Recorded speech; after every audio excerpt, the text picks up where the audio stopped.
নমস্কার, your internet school চ্যানেলে তোমাদের সকলকে স্বাগত। তো আজকে আমরা ক্লাস 7-এর রায়ান মার্টিন কোশ্চেন ব্যাংক অনুসারে মডেল সেট 7 এর কোশ্চেন অ্যান্সারগুলোর সমাধান করব।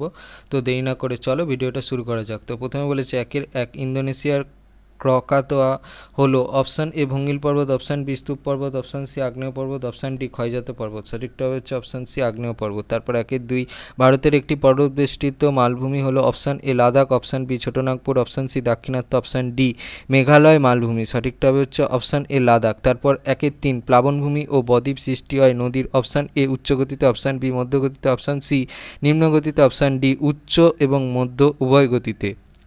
সঠিকটা হবে হচ্ছে অপশান সি নিম্ন গতিতে। তারপর একের চার, আয় আকৃতির গিরিখাতকে বলে, অপশান এ জলপ্রপাত, option B canyon, option C জল বিভাজিকা, অপশান ডি মিয়েন্ডার। সঠিকটা হবে হচ্ছে অপশান বি ক্যানিয়ন। তারপর একের পাঁচ, একটি আগ্নেয় শিলা হলো option A slate, option B gneiss, option C granite, option D বেলে পাথর। সঠিকটা হবে হচ্ছে অপশান সি গ্রানাইট। তারপর একের ছয়, প্রদত্ত কোনটি আগ্নেয় শিলা নয়, option A basalt, option B granite, option C চুনাপাথর, অপশান ডি নিস। সঠিকটা হবে হচ্ছে অপশান সি চুনাপাথর। তারপর একের সাত, সুদানের রাজধানী হলো option A Khartoum, option B Aswan, option C Cairo, option D Alexandria. সঠিকটা হচ্ছে অপশান এ খার্তুম। তারপর একের আট, সাহারা মরুভূমি শুকনো নদী খাতগুলিকে বলা হয়, অপশান এ ওয়াদি, অপশান বি হামাদা, অপশান সি আর্গ, অপশান ডি রেক। সঠিকটা হচ্ছে অপশান এ ওয়াদি। তারপর একের নয়, পৃথিবীর দীর্ঘতম নদী, option A Amazon, option B নীল, option C Ganga, option D Danube. সঠিকটা হচ্ছে অপশান বি নীল। তারপর একের দশ, আফ্রিকার নাতিশীতোষ্ণ তৃণভূমি, option A veld, option downs, option C savanna, option D Gran Chaco. সঠিকটা হবে হচ্ছে অপশান এ ভেল্ড। তারপর দুয়ের এতে বলেছে শূন্যস্থান পূরণ করো। একেরটা বলেছে পৃথিবীর বৃহত্তম সমভূমি ড্যাশ, উত্তরটা হবে সাইবেরীয় সমভূমি। তারপরে হচ্ছে দুয়ের এর দুই, ড্যাশকে টেবিল ল্যান্ড বলে, উত্তরটা হবে হচ্ছে মালভূমি। তারপর দুইয়ের এ তিন, ড্যাশ নদীতে সারা বছর জল থাকে, উত্তরটা হবে হচ্ছে নিত্যবহ। তারপর দুইয়ের এ চার, মালভূমির সারিবদ্ধ উটের দলকে ড্যাশ বলে, উত্তরটা হবে হচ্ছে ক্যারাভান। তারপর হচ্ছে দুইয়ের এর পাঁচ, পৃথিবীর বৃহত্তম নদী বাঁধ ড্যাশ, উত্তরটা হবে হচ্ছে উচ্চ আসওয়ান বাঁধ।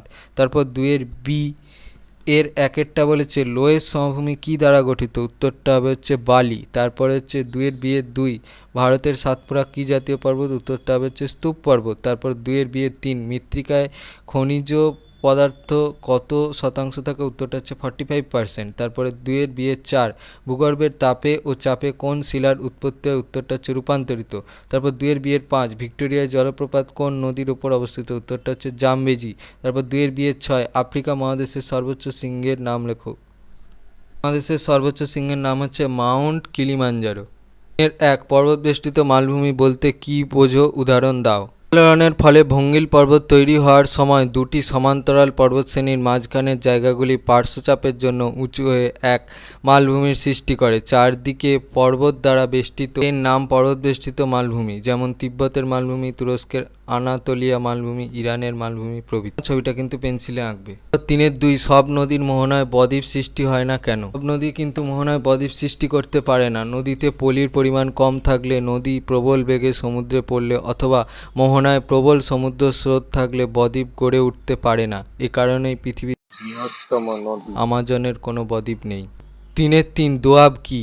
দো অর্থে দুই, আব অর্থে জল, অর্থাৎ দুটি নদীর মধ্যবর্তী স্থলভাগকে দোআব বলে। একই ঢালের ওপর দিয়ে প্রবাহিত দুটি নদী মিলিত হয়ে দোআব সৃষ্টি হয়। উদাহরণ, এলাহাবাদের নিকট গঙ্গা ও যমুনার মিলনস্থলে দোআব অঞ্চল সৃষ্টি হয়েছে। চার, অন্তর্বাহিনী নদী কাকে বলে। নদী কোনো দেশের মধ্যে উৎপন্ন হয়ে সেই দেশের মধ্যেই কোনো হ্রদ বা জলাশয়ে গিয়ে মেশে তাকে অন্তর্বাহিনী নদী বলে। ভারতের লুনি, রাশিয়ার আমুদরিয়া অন্তর্বাহিনী নদী। এর পাঁচ, আফ্রিকা মহাদেশের চতুর্সীমানা উল্লেখ করো ও বিস্তার। 51°24' পূর্ব দ্রাঘিমা থেকে 17°33' পশ্চিম দ্রাঘিমা এবং 37°20' উত্তর অক্ষরেখা থেকে 34°52' দক্ষিণ অক্ষরেখা। পূর্বে লোহিত সাগর ও ভারত মহাসাগর, পশ্চিমে আটলান্টিক মহাসাগর, উত্তরে ভূমধ্যসাগর ও দক্ষিণে ভারত মহাসাগর। তিনের ছয়, আফ্রিকা মহাদেশকে অন্ধকারাচ্ছন্ন মহাদেশ বলা হয় কেন। দুর্গমতা, অস্বস্তিকর উষ্ণ ও আর্দ্র জলবায়ু, গভীর জঙ্গল ও হিংস্র জন্তুর ভয় ইত্যাদির কারণের জন্য বহুদিন পর্যন্ত এই মহাদেশে আধুনিক সভ্যতার আলো এসে পৌঁছতে পারেনি। এই জন্য এই মহাদেশকে অন্ধকারাচ্ছন্ন মহাদেশ বলা হতো। তিনের সাত, বহুমুখী নদী পরিকল্পনা কাকে বলে। বহু উদ্দেশ্যকে সামনে রেখে নদীতে বাঁধ তৈরি তৈরি করা হয় তখন তাকে বলে বহুমুখী নদী পরিকল্পনা। নীল নদের ওপর এরকম অনেক নদী পরিকল্পনা করা হয়েছে। 4-1 সমভূমি কত প্রকার ও কি কি? সংক্ষেপে বিভিন্ন প্রকার সমভূমির বর্ণনা দাও। নিচু সমতল বিস্তীর্ণ ভূমিরূপ হলো সমভূমি। সমভূমি হচ্ছে পৃথিবীর অন্তর্জাত ও বহির্জাত প্রক্রিয়ার প্রভাবে অনেক ধরনের সমভূমি সৃষ্টি হয়। নদী, সমুদ্র, হ্রদে দীর্ঘদিন ধরে পলি জমে পলিগঠিত সমভূমি সৃষ্টি হয়। ভারতের সিন্ধু, গঙ্গা, ব্রহ্মপুত্রের সমভূমি এই রকম সমভূমি। আগ্নেয়গিরি লাভা জমে লাভা সমভূমি তৈরি হয়। আইসল্যান্ডে এই ধরনের সমভূমি দেখা যায়। মরুভূমির বালি বহুদূরে উড়ে গিয়ে সঞ্চিত হয়ে তৈরি হয় লোয়েস সমভূমি। এভাবে গোবি মরুভূমি থেকে বায়ুবাহিত লোয়েস সঞ্চিত হয়ে হোয়াংহো সমভূমির সৃষ্টি হয়েছে। 4-2 চিত্রসহ অশ্বক্ষুরাকৃতির হ্রদ সৃষ্টির পদ্ধতি আলোচনা করো। ভূমি প্রবাহ বা মধ্যগতিতে ভূমির ঢাল কম থাকায় সামান্য বাধা পেলেই নদী এঁকে বেঁকে বইতে শুরু করে। বাঁক ঘোরার সময় নদীর যে পাশে স্রোতের আঘাত খুব জোরে লাগে অবতল পাড় সেই স্থান ভাঙতে থাকে ও বিপরীতের উত্তল বাঁকে আঘাত কম লাগায় পলি বালি জমে চড়ার সৃষ্টি হয়। এই প্রক্রিয়া ক্রমাগত চলতে থাকলে বাঁক দুটি পার্শ্ববর্তী অংশ ক্ষয় করতে করতে এক সময় পরস্পর জুড়ে যায় ও নদী তখন সোজা পথ ধরে চলতে থাকে। পরিত্যক্ত বাঁকটি হ্রদের আকারে পড়ে থাকে। ঘোড়ার খুরের মতো বাঁকাভাবে এই হ্রদ অবস্থান করে বলে একে অশ্বক্ষুরাকৃতির হ্রদ বলে। গঙ্গা নদীর সমভূমি প্রবাহে বহু জায়গায় এই অশ্বক্ষুরাকৃতির হ্রদ দেখা যায়। দেখে নাও, ছবিটা কিন্তু পেন্সিলে আঁকবে। 4-3 মানব জীবনে নদীর প্রভাব আলোচনা করো। এর জন্য এই উত্তরটা লিখলে হবে। জনজীবনে নদীর গুরুত্বপূর্ণ প্রভাবগুলি নিম্নলিখিত বিষয়গুলির নিরীক্ষে আলোচনা করা যায়। 1 পানীয় জলের উৎস। নদীর জল পানীয় জলের উৎস হিসাবে প্রাচীনকাল থেকে ব্যবহৃত হয়ে আসছে। 2 কৃষিকাজ। নদীর দুতীরে পলি সমৃদ্ধ উর্বর মাটিতে প্রচুর পরিমাণে খাদ্য ফসল উৎপাদিত হয়। 3 শিল্পের প্রয়োজন। শিল্পক্ষেত্রে পণ্য উৎপাদনের জন্য নদী থেকে বিপুল পরিমাণে জল সংগৃহীত হয়। 4 জলবায়ু নিয়ন্ত্রক। নদী থেকে অনেক দূরে অবস্থিত স্থানের তুলনায় তীরবর্তী অঞ্চলের জলবায়ু সমভাবাপন্ন। 5 জলচক্র নিয়ন্ত্রণ। ভূপৃষ্ঠে জলচক্র অব্যাহত রাখতে নদী জলের প্রধান উৎসরূপে কাজ করে। 6 পরিবহন ও বাণিজ্য। নদীপথগুলি অধিকাংশ ক্ষেত্রে পরিবহনের ও অভ্যন্তরীণ বাণিজ্যের কাজে ব্যবহৃত হয়। 7 জলসেচ ব্যবস্থা। নদীর জল কৃষিতে সেচের ক্ষেত্রে গুরুত্বপূর্ণ ভূমিকা নেয়। 8 জলবিদ্যুৎ উৎপাদন। নদীতে বাঁধ দিয়ে তার জলসম্ভারকে বিদ্যুৎ উৎপাদনে ব্যবহার করা হয়। এই মৎস্য শিকার।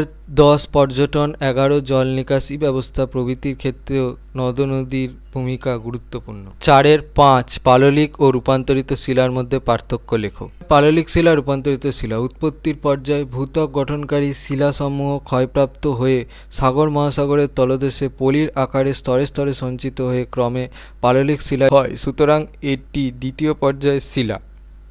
রূপান্তরিত শিলা।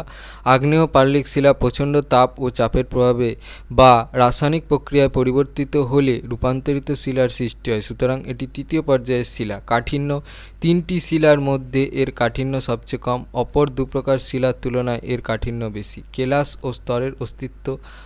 অকেলাসিত এবং সাধারণভাবে স্তরযুক্ত। কেলাসিত বা স্ফটিকময় এবং সাধারণভাবে স্তরহীন। জীবাশ্মের উপস্থিতি। জীবাশ্ম পাওয়া যায়, সাধারণত কোনো জীবাশ্ম থাকে না। 4-5 আফ্রিকা মহাদেশের জলবায়ুর বৈচিত্র্যের কারণ কি? মহাদেশের জলবায়ুর বৈচিত্র্যের কারণ অক্ষরেখা। নিরক্ষরেখার কাছাকাছি উষ্ণতা বেশি অনুভূত হয়। নিরক্ষরেখা থেকে যত মেরুর দিকে যাওয়া যায় সূর্যের তির্যক রশ্মির কারণে উষ্ণতা তত কমে যায়।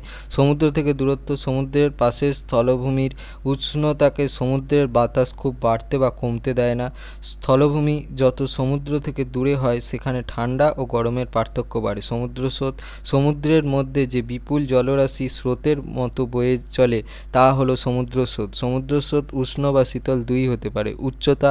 উচ্চতা বাড়লে বাতাসের উষ্ণতা কমে যায়। প্রতি 1 কিমি উচ্চতা বাড়লে বাতাসের উষ্ণতা গড়ে 6.5 ডিগ্রি সেলসিয়াস হারে কমে। 6.5 আফ্রিকার 3টি নদীর দৈর্ঘ্য, উৎস, মোহনা উল্লেখ করো। এর বইয়ে 5টা নদীর উৎস, মোহনা, দৈর্ঘ্য এইগুলো সব বলা আছে। এখান থেকে আমি যে কোনো 3টে বলে দিচ্ছি, তোমরা তোমাদের পছন্দ মতো যে কোনো 3টে লিখতে পারো। আমি কঙ্গো নদী দিয়ে শুরু করছি। কঙ্গো নদী আফ্রিকার দ্বিতীয় দীর্ঘতম নদী। এর প্রবাহের দিক পশ্চিম দিকে। দৈর্ঘ্যে নীল নদের চেয়ে কম হলেও জলপ্রবাহ যথেষ্ট বেশি।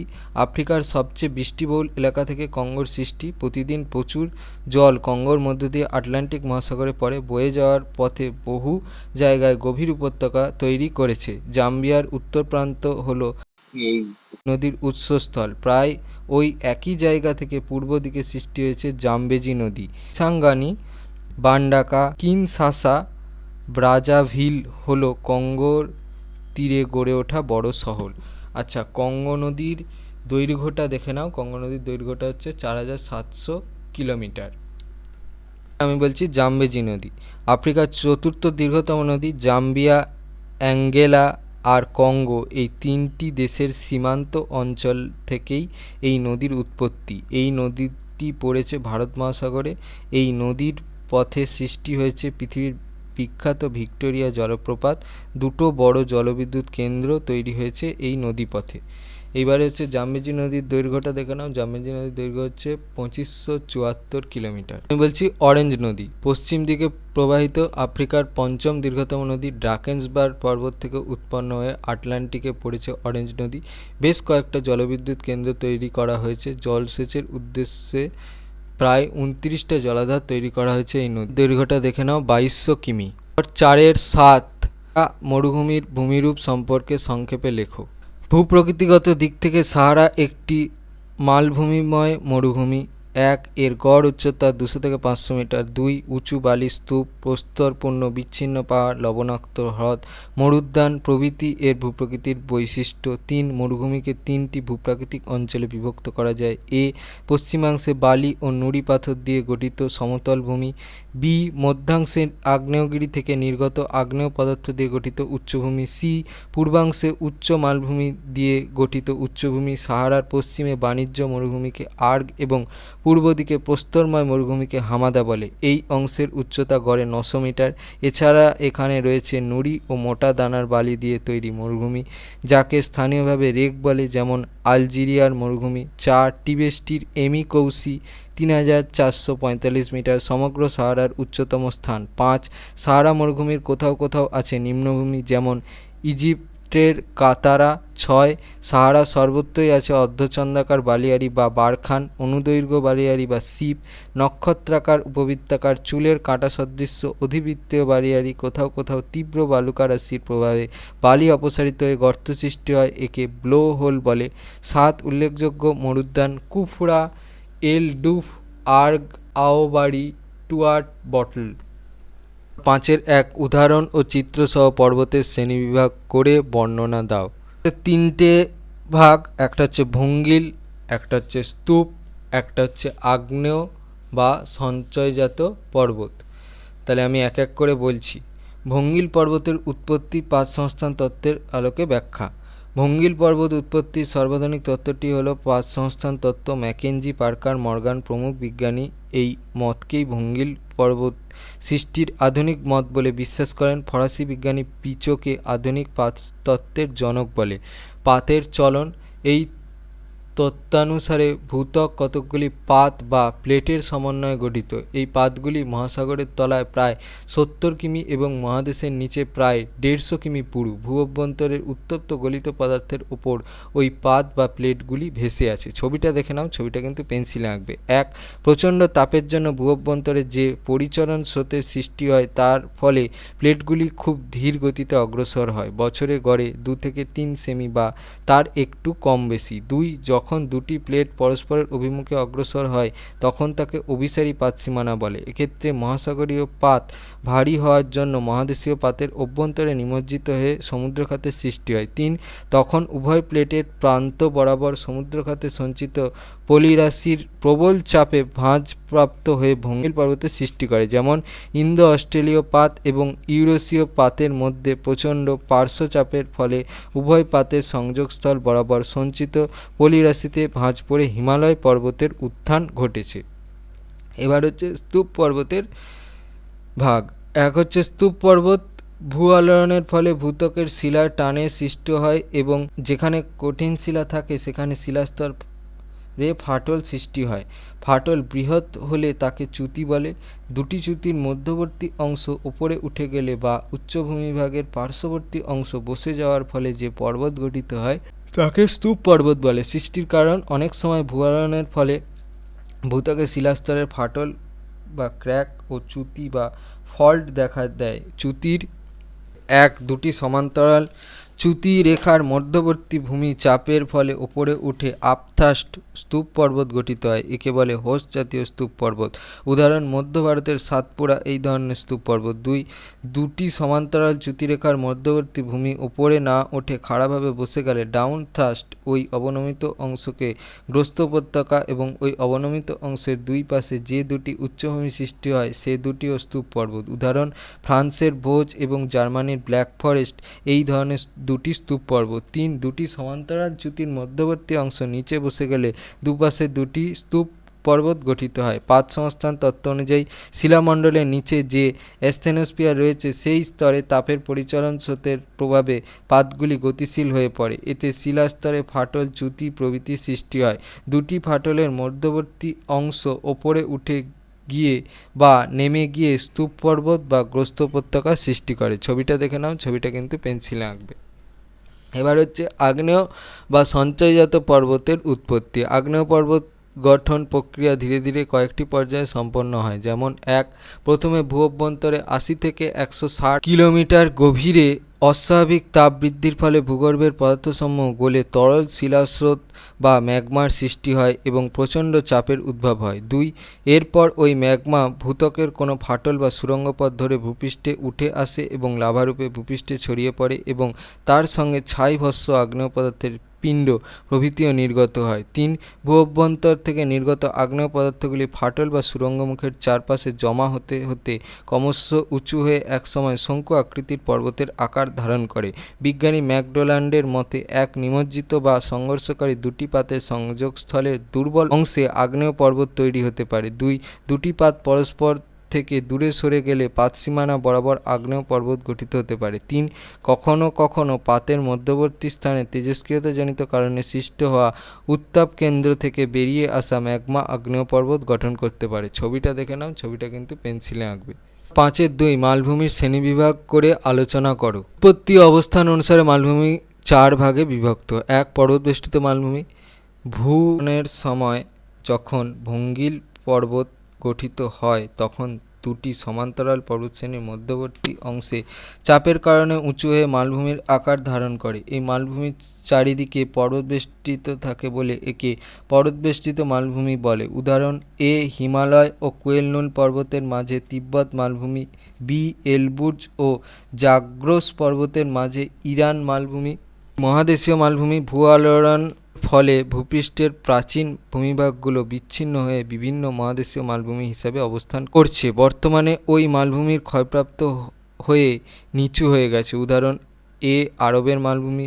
বি. গ্রিনল্যান্ডের বিস্তীর্ণ অংশ এই ধরনের মালভূমি। 3. লাভা গঠিত মালভূমি। ভূপৃষ্ঠের দুর্বল ফাটল দিয়ে ভূগর্ভের গলিত ম্যাগমা যখন ভূপৃষ্ঠের বাইরে বেরিয়ে এসে সঞ্চিত হয় ও মালভূমি গঠন করে তখন তাকে লাভা মালভূমি বলে। উদাহরণ: এ. ভারতের দাক্ষিণাত্য লাভা মালভূমি। বি. সোমালিয়ার মালভূমি। 4. ব্যবচ্ছিন্ন মালভূমি। কোনো মালভূমির কোমল শিলাস্তর যখন নদী, হিমবাহ, বায়ুপ্রবাহ প্রভৃতি দ্বারা ক্ষয়প্রাপ্ত হয়ে কঠিন শিলাগুলি মালভূমির আকার ধারণ করে তখন তাকে ব্যবচ্ছিন্ন মালভূমি বলে। যেমন: এ. ছোটনাগপুরের মালভূমি। বি. কর্ণাটকের মালভূমি। 3. মাটি সৃষ্টি নিয়ন্ত্রকগুলি আলোচনা করো। মাটি সৃষ্টি নিয়ন্ত্রক। শিলা। ভবিষ্যতে মাটি কেমন হবে তা নির্ভর করে শিলার প্রকৃতির ওপর, তবে জলবায়ু উদ্ভিদও মাটি তৈরিতে প্রভাবিত করে। জলবায়ু মাটি তৈরিতে বিশেষ ভূমিকা নেয়। উষ্ণ ও বৃষ্টিবহুল জলবায়ুতে তাড়াতাড়ি মাটি তৈরি হয়, আবার শীতল ও শুষ্ক অঞ্চলে মাটি তৈরি হতে সময় লাগে, তাই উষ্ণ আর্দ্র অঞ্চলে মাটির গভীরতা বেশি হয়। ভূমির প্রকৃতি মাটি তৈরিকে প্রভাবিত করে। ভূমির খাড়া ঢালে মাটি তৈরির সুযোগ কম, আবার ভূমির ঢাল যেখানে কম সেখানে ধীরে ধীরে মাটির স্তর তৈরি হতে পারে। জীবজগৎ। জীবিত ও মৃত উদ্ভিদ ও প্রাণীর অংশ মাটিতে খুব কমই থাকে, কিন্তু পিঁপড়ে, কেঁচো, ছুঁচো, সাপ মাটিকে আলগা করে, ফলে জল ও বাতাস মাটিতে প্রবেশ করে। মৃত উদ্ভিদ ও প্রাণী মাটিতে পুষ্টি যোগায়। মাটি একদিনে তৈরি হয় না, হাজার হাজার বছর, এমনকি লক্ষ লক্ষ বছরও লেগে যায় কখনো কখনো। মাটির দানা। মাটির দানার মাপ বড় না সূক্ষ্ম তার ওপর ভিত্তি করে মাটির শ্রেণীবিভাগ করা যায়। বেলে মাটির দানা মোটা, দানাগুলোর মধ্যে ফাঁক বেশি, জল ঢাললে মাটি তাড়াতাড়ি টেনে নেয়, কৃষিকাজ ভালো হয় না। এঁটেল বা কাদামাটির দানা সূক্ষ্ম, দানার মধ্যে ফাঁক এতই কম যে জল ঢাললে জল দাঁড়িয়ে থাকে, ফসল ভালো ফলে। দোআঁশ মাটিতে বালি আর কাদা সমান সমান থাকে, জল বাতাস ও অন্যান্য উপাদান ঠিক মাত্রায় থাকে, সুতরাং এই মাটি ফসল ফলানোর জন্য বেশ ভালো। 4. আফ্রিকার সাভানা ও ভূমধ্যসাগরীয় উদ্ভিদ সম্বন্ধে আলোচনা করো। তৃণভূমি নিরক্ষীয় অঞ্চলের উত্তরে আর দক্ষিণে বৃষ্টি কমে যেতে থাকে, গরমকালে দৈর্ঘ্য বাড়ে আর বৃষ্টি হয় বছরে 150 সেমির মতো। মরুভূমির দিকে বৃষ্টি কমে 25 সেমির মতো হয়ে যায়। মোটামুটি গরম আর কম বৃষ্টির জন্য বড় গাছের সংখ্যাও কম, তার বদলে লম্বা ঘাসের প্রান্তর চোখে পড়ে। দিগন্ত বিস্তৃত ঘাস জমির মধ্যে অ্যাকাসিয়া আর বায়োবাব জাতীয় গাছ দেখা যায়। ভূমধ্যসাগরীয় উদ্ভিদ আফ্রিকার একেবারে উত্তর পশ্চিম ও দক্ষিণ পশ্চিম অংশে ভূমধ্যসাগরীয় জলবায়ু দেখা যায়। এই জলবায়ু অঞ্চলে শীতকালে বৃষ্টি হয়, সারা বছরে 50 থেকে 100 সেমি বৃষ্টি হয়। গরমকাল বৃষ্টিহীন থাকে, পাতায় নরম মোমের আস্তরণ দেখা যায়। জলপাই, ওক, আখরোট, ডুমুর, কর গাছগুলো এখানে জন্মায়। গরমকালে জলের সন্ধানে গাছের মূলগুলো অনেক গভীরে চলে যায়। কমলালেবু, আঙুর এইসব ফলের বাগান খুব চোখে পড়ে। ছিল তোমাদের ক্লাস 7-এর রায়ান মার্টিন কোশ্চেন ব্যাংক অনুসারে মডেল সেট 7 এর কোশ্চেনগুলোর সমাধান। এরকমই যদি তোমরা বাকি মডেলগুলো অর্থাৎ মডেল 1 থেকে মডেল 6 এর প্রশ্নগুলোর সলিউশন ভিডিওগুলো যদি তোমরা দেখতে চাও, তাহলে দেখবে এই ভিডিও ওর ডেসক্রিপশানে প্লেলিস্টের লিঙ্ক দেওয়া আছে ক্লাস 7 জিওগ্রাফি বলে। এছাড়াও তোমরা আমাদের চ্যানেলে গিয়ে প্লেলিস্ট সেকশানে যদি সার্চ করো ক্লাস 7 জিওগ্রাফি, সেখান থেকেও এই ভিডিওগুলো দেখতে পেয়ে যাবে।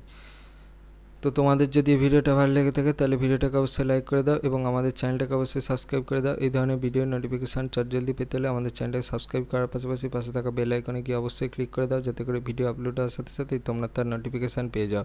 আর দেখবে এই ভিডিও ডিসক্রিপশানে আমাদের টেলিগ্রাম এবং হোয়াটসঅ্যাপ গ্রুপের লিঙ্ক দেওয়া আছে, সেখানে তোমরা জলদি জয়েন হয়ে যাও এই সমস্ত কোশ্চেন অ্যান্সার এর সলিউশান এর পিডিএফ এবং অন্যান্য সাজেশান এর ফ্রি পিডিএফগুলো কালেকশান করার জন্য। তো আজকের মতো ভিডিওটা এই পর্যন্তই, দেখা হচ্ছে পরবর্তী ভিডিওতে।